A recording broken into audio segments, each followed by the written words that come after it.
Namaste and greetings from Indic Academy. It's a privilege for us to speak to Swāmi Chidānandaji today at Valley School in Bangalore.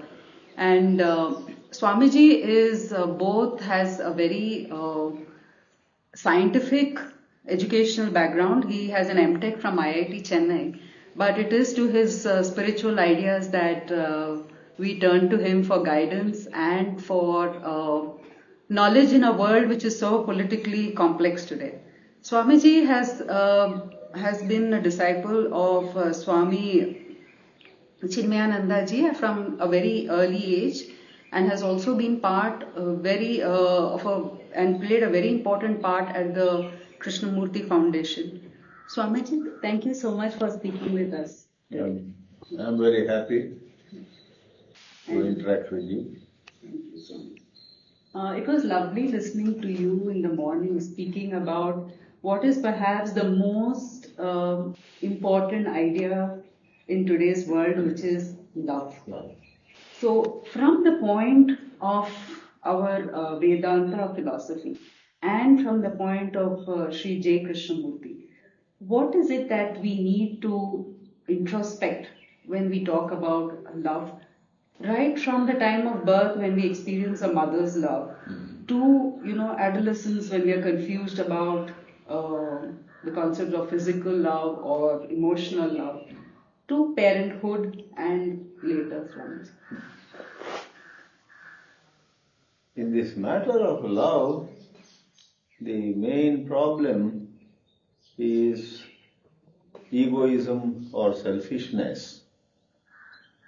Therefore, all the mystics, all the wise people ask us to examine. We are asked to check again whether we truly love or we are actually doing things for our own pleasure, our own gratification, and leave alone the other person whom we claim we love. Many a time we ourselves do not know that we are not loving. We think we are loving someone, but we may wake up one day to realize that we were driving our own agenda. It seemed that we were loving the person, loving a particular group, or even institution, country, and so on. Therefore, essentially, we just have to be more aware of how our thought is operating, how our mind is functioning. Things like hidden motives, things like certain urges in us which may be too strong to be recognized. They hide the actual causes. Therefore, it's a movement from selfishness to selflessness. When we are selfless, it's true love. When we are selfish, it's either you say it's not love at all, but if that is too strong a statement, we say it's impure love. See, we have in our tradition the story of Valmiki. He thought he loved his family and his family also loved him intensely. But when Narada says to him, "You are killing people, the passers-by through that forest area, and you think that you are doing it for the sake of your family, go ask them whether they will take half of your sin." He actually goes home, asks his wife, presuming that she will say, "Of course, dear, I will take half of both your punya and papa, etc." But she gets a rude shock. She says, "We never asked you to kill people. It is you who is doing it. Why should we take half the sin?" And he returns completely dazed, shocked, and he later becomes Valmiki. I believe his name was earlier, dacoit Ratnakara. And in another area, Brahadaranyaka Upanishad of Shukla Yajurveda, We have Yajnavalkya saying to his wife, the older one, Maitreyi, the famous line is, Atmanastu kamaya sarvam priyam bhavati. There's a long passage where he says, a husband doesn't become dear on his own virtue, but a husband becomes dear to the lady, the wife, because he happens to please satisfy some gratification, satisfy some need, emotional need or whatever need. Same way, a wife doesn't become dear on her own virtue, but she becomes dear in a certain setting. And the series goes, a house, wealth, and then finally the concluding line is, Atmanastu kamaya sarvam priyam bhavati. Anything and everything appears to be so lovable, appears to be so dear to us, only if at a certain time of our life we have some needs and it seems to fulfill us. So it is our need which is getting fulfilled, not that we love that person. So the purification of motives, emotions, purification of sentiments, purification of our drishti itself, how we see people, things, and so on. That's the process of evolution, that's the path. So, in the question of our relationship with our deities, we cannot have this duplicity that we have in love with other human beings. Because for sure, they can see through all our shortcomings if we are not having that purity of love for them. So how do we translate that love which is there in all our traditions, whether it is in Shakta worship, where it is at its highest, and most powerful. How do we bring that into our daily lives? Is it possible? Okay. Are you asking how can we bring the pure love we have for deities to the field of human relationships? Okay. We have the goal which is very clear. Let go of selfish motives. So in the Bhakti Marga, by increasing our love of God, those personal needs, personal fancies reduce. It will reflect in human relationships. In fact, what I am trying to say is, our love for fellow human beings is impure because we are not grounded in God. More grounded we are in God or love of God, less we would be demanding from fellow human beings. Therefore, love of God itself is a great purifying process.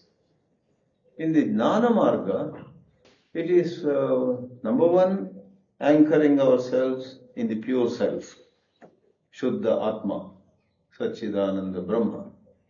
Number two, Jnana means knowing. Jnana is increasing our understanding. Therefore, especially in self-inquiry, self-observation, that's where Jiddu Krishnamurti also comes in. His call is for enhanced self-awareness. So, when we directly see, when we clearly see that I say to him, I say to her, I love him, I love her, but actually I am trying to fulfill some emotional need of my own. So seeing the duplicity, seeing the falsity, brings us out of it. Yeah.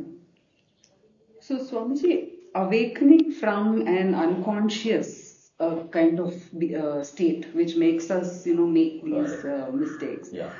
And forcing ourselves into self-reflection and introducing us into a life where there is so much complexity. Yeah. you have gone from being an engineer and doing your MTech, and then you've gone to the spiritual path.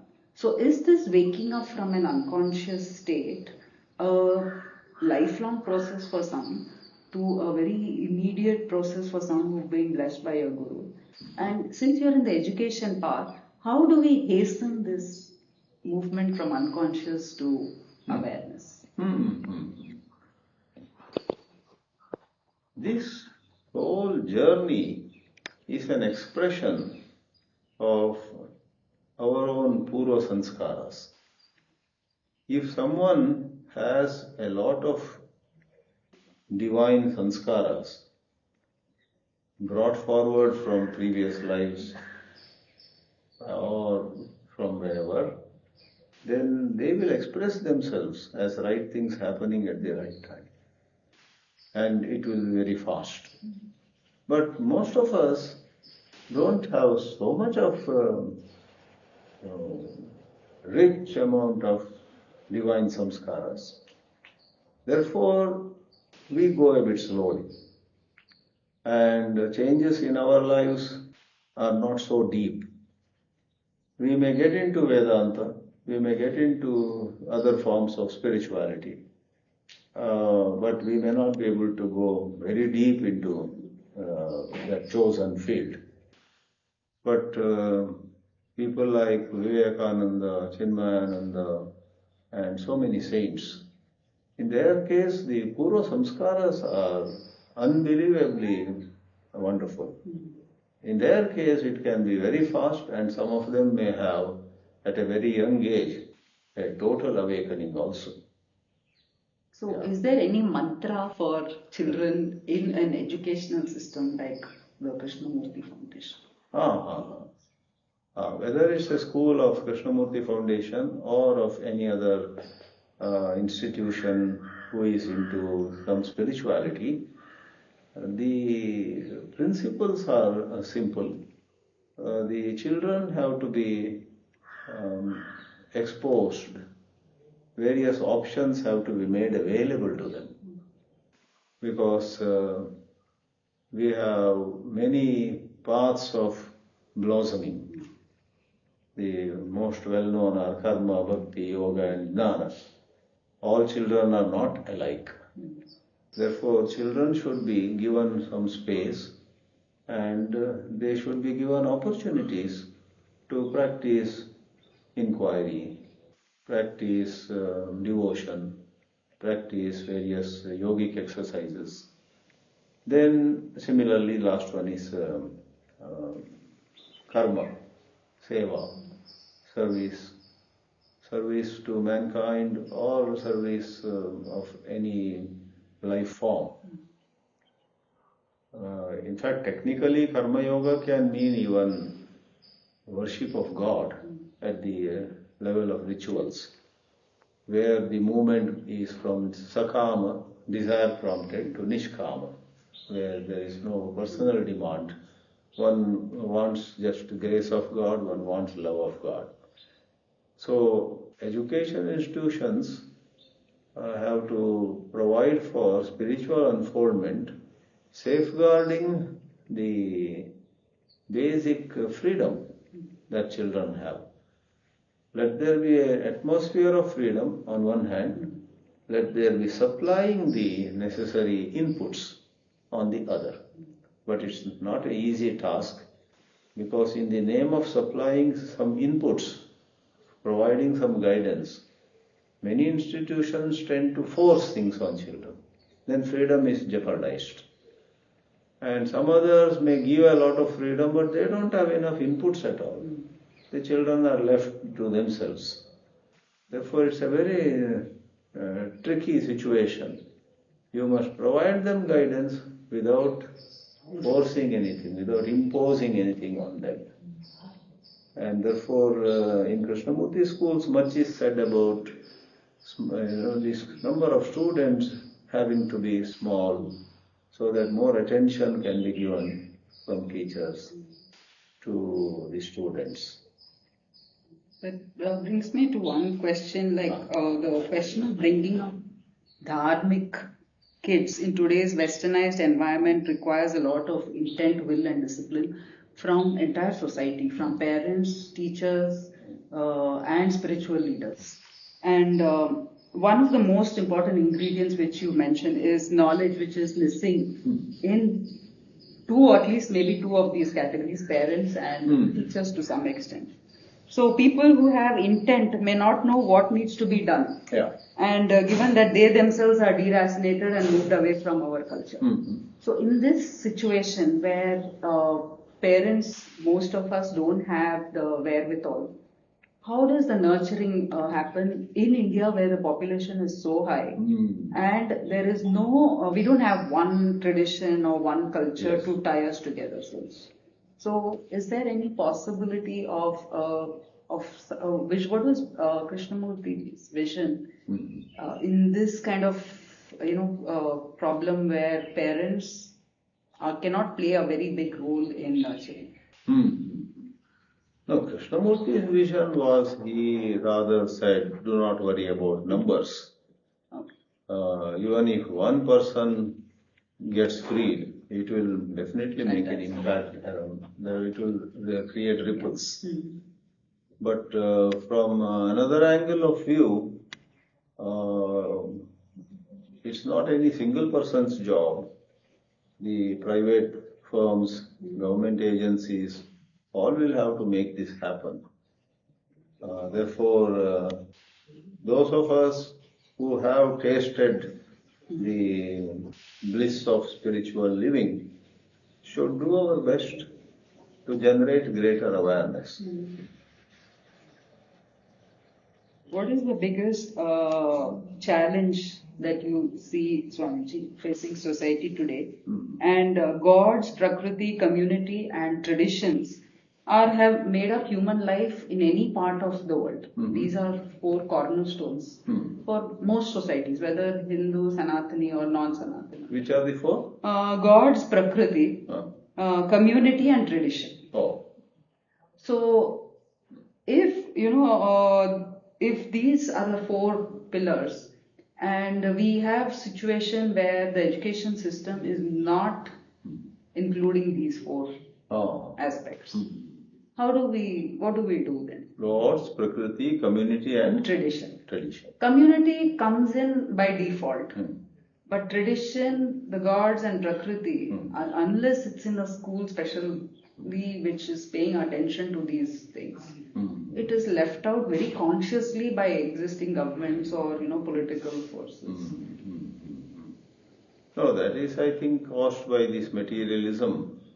Materialistic outlooks lay emphasis on the grosser side of life. So students are eyeing careers which may have a lot of income and some glitter and glamour and so on. Therefore, any one of these four also, suppose is taken up earnestly, it will help a lot. For example, in Krishnamurti schools, there's nothing said about gods, that's okay, but there is attention given to Prakriti. There is attention given to serving, some underprivileged people. They have some outreach programs, they have service activities. Therefore, even one or two among the four that you have mentioned, suppose are taken up earnestly by an institution, it will go a long way. Because the world, the creation by nature is diverse. Everybody cannot be expected to do everything. And there is diversity built into the creation. Therefore, from materialistic outlook, if institutions can rise to a little bit of service-minded outlook, so that will help the society become spiritual. Yeah. So the problem is narrow-mindedness. If more and more people believe it's only through economic progress, it's only through material wealth that we will be happy, that will do a lot of damage to education. So maybe some concepts which were very sacred and to our culture earlier. Qualities like beauty and nobility are not emphasized today except for in the arts maybe. Nobility, maybe because of our texts, we know it theoretically, but we don't actually consciously, it's not required. Like if you have a conversation today with youngsters, they will say in a corporate world, we have to be corporate-like. We have to adapt according to the environment. So our nature, our swabhava is not intrinsic. It is changing according to what is happening around us. Okay. So in that situation, what does it bother you that we don't see? Clearly, these are core values for spiritual leaders. So when you do see people moving away from this, does it bother you? And how do you reconcile the fact that you can't actually change the world? None of us can change it, totally. It does bother me, but every now and then we do come across cases where even the younger people, in their own way, are trying to serve the society. They step aside from the materialistic approach they would have had at one time. There are stories where people change. Therefore, youngsters in the corporate world at a certain point of time may give some statements, but look at them again after 10 years. If not all, a good number change also. Just other day I read about a certain singer, I think she is Mumbai based, Palak Muchal. I never knew about her, but that was a case in point. She is a gifted singer, but somewhere she saw a child needing a heart surgery, and the parents of that little child somewhere didn't have the wherewithal. She then said, let me do something. She did a concert, and whatever came in that concert, she gave to those parents. And the child was operated successfully. The child, lived on for a long time then. So the child coming back to normal thanks to that operation, made possible with her singing, inspired her, and she actually has taken it as her life's mission. Palak Muchal, or Muchala I think, she conducts these concerts, she sings, and everything goes to heart operation of small children, of families where there is financial difficulty.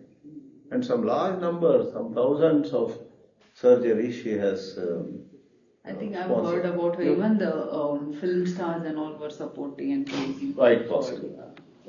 That's right. Sometimes when somebody takes up such a mission, well-placed rich people pitch in, because they also are looking for good causes.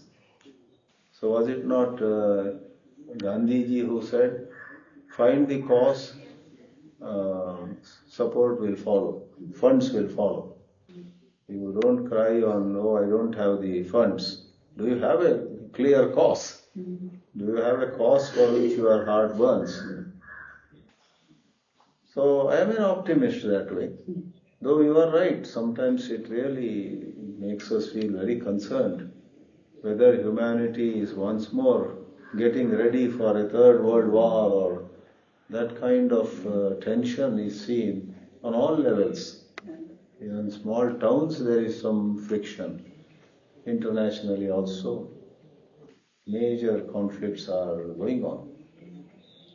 So when we talk about cost, that is one of the biggest challenges for all cultural institutions today. Earlier we had philanthropists, like I had read that the Kodais offered this land to Krishnamurti. Even though they were not into this field, they felt something that they have to contribute. True. The same thing, patrons for the arts, they felt that they had to sponsor culture and tradition. Today, unless it is enforced through some CSR activities by the companies, in our own situations, we see funding is a big challenge. So, what do we do when in today's world to conduct these activities requires a lot of money.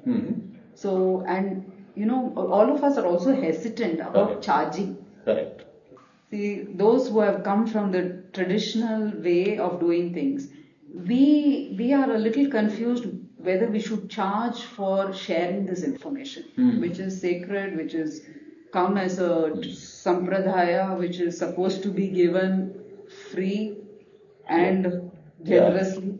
So how do we overcome this material and commercial kind of guilt that we feel to being practical about knowledge dissemination? Like charging, for instance, fees. Correct. Somebody said, if a school wants to give you this kind of quality of education and teachers and thought, this has to be the tuition fee. So by default, we are already filtering who comes and who doesn't come to this institution. So how do we reconcile our own sense of not being comfortable? No, that's a very internal psychological issue. I personally believe that all of us have certain nature and we cannot violate our own nature. Some of us by nature are very hesitant. Then we should operate within those parameters. Then there are some others who do not hesitate. Now, talking of spiritual education, as you know, in modern times, Sadguru Jaggi Vasudev or Sri Sri Ravi Shankar, they charge. Large amounts are charged for their programs. And they are doing their job. Then there are a number of other spiritual institutions which don't charge or charge very less. They are also helping in their own way. So that is an area where unless one's outlook itself changes, it's difficult. So be yourself. I personally respect both, those who give it free, those who charge. And there are stories where those who give free also have done a lot of, have reached large numbers. Because if there is something divine inside them, necessary funds will come. And those who prematurely said, oh, we must charge, and they went ahead and started charging, might find their whole movement collapsing. They may not be takers. So very difficult. Therefore, the golden rule, operate within what your nature permits. Don't worry about number of people getting into. But let it not be, let it not become laziness. Double check, look within. Am I lazy? Or am I suffering from some complex? I don't ask for money from somebody. Is it because I am truly humble? Or is it because I have a certain mental complex? Oh, I'll never ask from him. Some kind of what they call durabhiman, false prestige. I will never ask people. Let them give on their own. If it is a false prestige, then one must work towards getting out of it, getting rid of it. Many a time when we are sitting peacefully, are we sitting peacefully because we have no desires? Or are we sitting peacefully because we are lazy? Becomes a question. So self-examination, and I personally believe that exercises like yoga, pranayama, etc. pull us out of some laziness. Our body and mind both start functioning better. Then we clearly see, hey, I thought I was a very modest person when I did not ask that rich man. It has nothing to do with modesty. I was a bit lazy. So next time he comes, or let me go today and ask him. So we have to open up. In fact, one sadhu was asking for some money Somebody criticized him. Why are you asking for money? The sadhu said, I am not asking a single penny for myself. It's for a cause. So he was very clear. That is to be appreciated. When we don't have that clarity, somebody is making a comment will agitate us. Oh yeah, I think I am more materialistic than anybody else now. No, it may not be so. So one should look within and ask, am I asking for for me to build a big house and sit on a sofa comfortably? Is it personal desire or is it truly a concern for the society? We must nurture the concern for society, and that concern itself will give us energy. Swami, in your life, if I may ask, you have gone through the tradition, you had so much experience. Yes. How do you keep yourself spiritually alive at your stage, as a person who knows almost everything in our Shastra? But how do you maintain that kind of jigyasa and curiosity about our traditions, and what is your sadhana that we can emulate? Correct. Because sorry, No problem. suddenly after some stage, like everything else, there's a burnout. There is. So how do we keep that fire burning? Physically, we may sort of slow down, but all of us have, to whatever extent, a certain passion in us and certain ruchi, certain love for something. So, in my own personal case, I have always loved to read books, general reading as well as the Shastras, the scriptures. So, even nowadays, whenever my mood goes a little down, I lose interest in things. I pick up a book of someone who is passionate, and I get back the good mood. Either new teachers about whom I had never heard before, or my own teachers who have inspired me, Ramana, Ramakrishna, Krishnamurti, Swāmi Chinmayānandaji, Vivekananda. So, though the material I may know to some extent, it's nothing new really. But when they express it in a different way, it brings new energy to me. I go on reading. I'm not a voracious reader, but always some book I am reading. Right now I am reading the book by Swāmi Chidānanda. He was the direct disciple of Paramahamsa Yogananda. He has come out with, I think, the second edition of a certain book, The New Path. And it's very interesting. I don't belong to that path of Kriya Yoga of Paramahamsa Yogananda. I don't even know what is the actual sadhana. They have their own form of meditation. But Swāmi Chidānanda's life was a European or American, I think American. And he was deeply touched by Swami Paramahamsa Yogananda. How he totally, changed over to this Eastern spirituality is inspiring. So sometimes it is the philosophical principles which also inspire us. Sometimes it is the stories of saints. They inspire us. They bring new hope. Sometimes we think that something is holding us back. We are disadvantaged, we think. But not really. Saints and sages have had much bigger disadvantages than what we have. And yet they overcome. I am basically a Advaita Vedantin. And over the years I am more and more convinced that the pure self inside you, which we are, our true nature, is itself an endless fountain of energy. So in Kenopanishad there is that line, Atmana vindate viryam, vidyaya vindate amrutam. All strength, all energy can come from within you. Never imagine that you are now finished. You cannot be finished. So in my case it is reading, and nowadays thanks to technology, wonderful videos are available on YouTube also.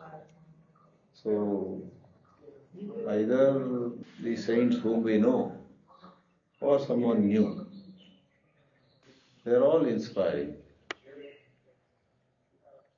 In one video you talk about a verse on that last moment of death, when death is upon us, whether we know about it, like we are ailing, or we don't know and it's sudden. And Krishnamurti's views on that, were they radically different from what we have been taught in the Upanishads in India? Where you say that either a guru's grace or what you say suddenly our thoughts cannot change at the last moment. We should have cultivated this sense of divinity from beginning, not when we know we are going to die. And Krishnamurti says that every moment is a moment of death and renewal. So are they different ideas or are they the same in some ways? That's a very interesting question. I think there is no difference really. So the tradition also has always believed that no matter how you have spent your life all along, you have hope even at the last moment. But maybe to prevent people from taking it easy. Really, I can change in my last moment, then let me enjoy for some more time, and so on. Some places it is strongly said, you must cultivate from the beginning.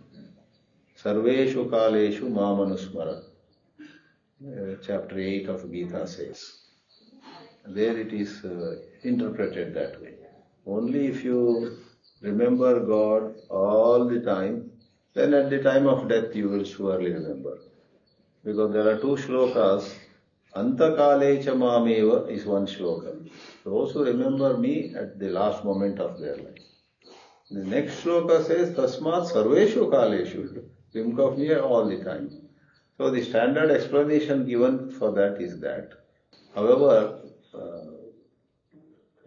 in chapter 2 of Bhagavad Gita, the last verse of the 18 shlokas on Sthita Prajna Lakshana, it says, Yesha Brahmi Sthiti Partha Nainam Prapya Vimuhyati Sthitva Asyam Antakalepi.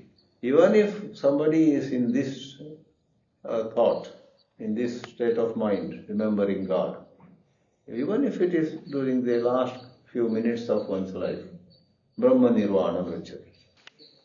And we have plenty of instances where it is said, even for one moment you think of God with all your heart, you are liberated. No, but over there it doesn't say, did you do this all along? No. Because from a Vedantic perspective, this spread of time is an illusion. Time itself is an illusion. If you take a deep dip into that Brahmic consciousness, you will be blessed. You will be blessed fully.